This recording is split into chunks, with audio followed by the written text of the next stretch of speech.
to show the Autotune preset, I'm going to use my own voice as the input. So basically, Autotune, if you don't have any keys down, then you get really just the original signal coming back out. It does have a bit of a delay going through the processor. It's not the complete dry signal, but it's pretty clean. So then if you hold a key on the keyboard, it'll force your pitch to be that key. And if I mix now in the left channel, it'll be my input voice, and in the right channel, it'll be my output of the Autotune effect. So then if I hold down the G, it's trying to...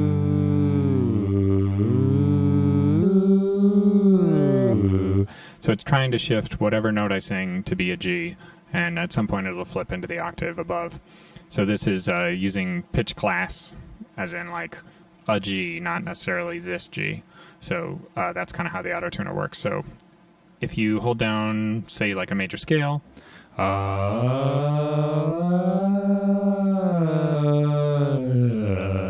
do that same slide with it full wet instead of, so you can't hear my dry voice anymore.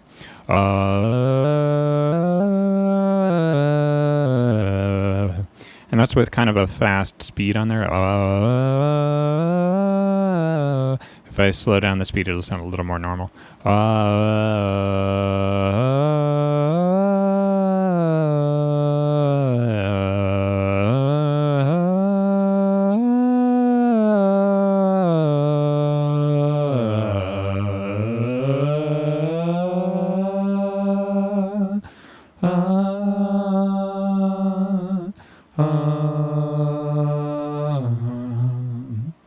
Alright. And then, what's this pickiness knob? So that's basically saying, if it's up all the way, it's saying that it's going to be really picky about when it thinks it knows what pitch I'm singing, and if it doesn't know, it's not going to update.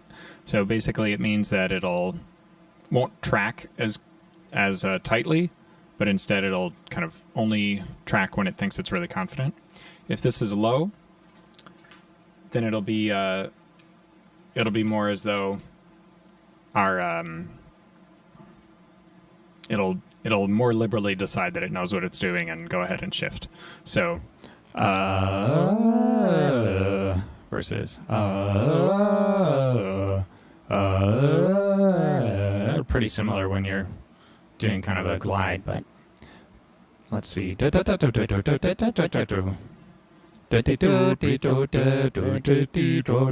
I'm just holding down a C, and it's trying to take my moving around voice and shift it to be a C.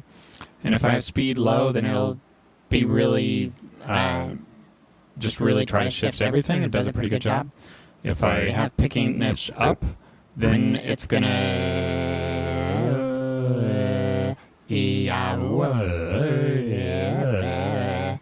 It sort of lets some of the slides get through a little more. Let's see. Hysteresis is kind of like if you sing a note exactly in between two steps on your scale that you're allowing, then if your hysteresis is down at 50, then it's basically like gonna jitter between the two. It means kind of it could go either way, and if it goes just over 50%, it's gonna you're singing a C sharp. It can only play. You've got D and C pressed down. Then it's gonna, choose one or the other rapidly back and forth as you cross that threshold with the noise of your voice wiggling a little bit. Whereas if you turn this up a little bit, it'll be that, say, you have to go pretty far above C sharp before it'll decide, okay, that's a D. And then once it's a D, you'll have to go pretty far below C sharp in order to say, oh, now it's trying to be a C. So let me see if I can demonstrate that.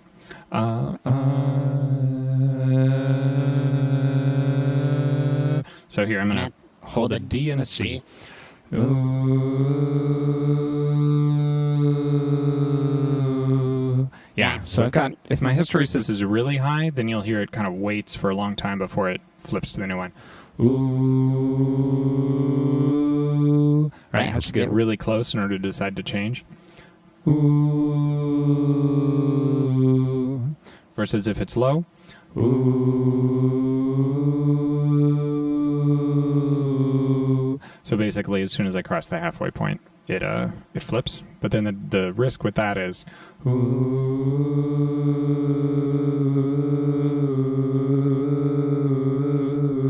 if I sing right in between it, it kind of doesn't know what to do and it jitters around, which can be fixed by adding the hysteresis.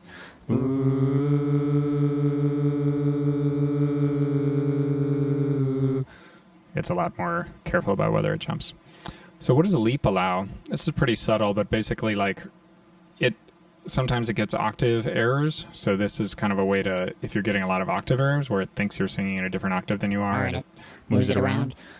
This can, if you drop this down a little bit, it'll mean that it doesn't really, if the input pitch detection signal jumps pretty far, then it'll ignore it. So leap allow is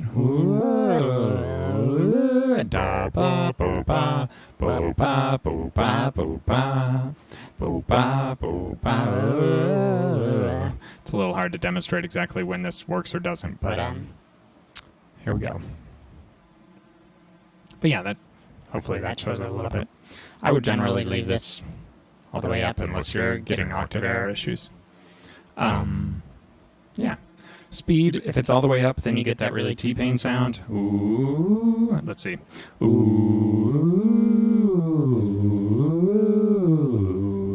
Ooh. If you move it down a little bit, if you go really low, then it just glides really slowly. Ooh.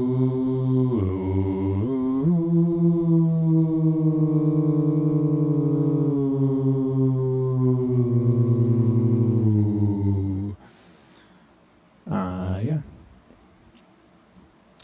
And there aren't any other knobs on this, but there is, you can turn on auto chrome, which means automatic chromatic. So this is just, you don't have to play any keys and it'll be as though you have all the chromatic notes pressed.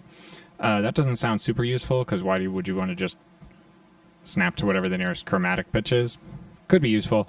It's mostly useful if you're in one of the weird tunings where there's less than 12 notes. So something like, for instance, one of these choro tunings where there's really only 7 notes. If you turn on autochrome, you can get a more scalar thing without having to play. Ooh.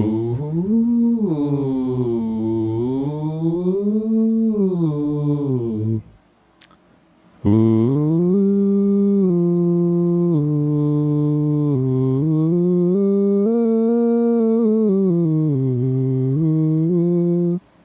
Yeah. And what is this one? So this is the chord lock. This is basically so you don't have to play every key while you're sitting around. You don't have to like keep your fingers down. You can turn on chord lock. So now I've got a C. If I had a G.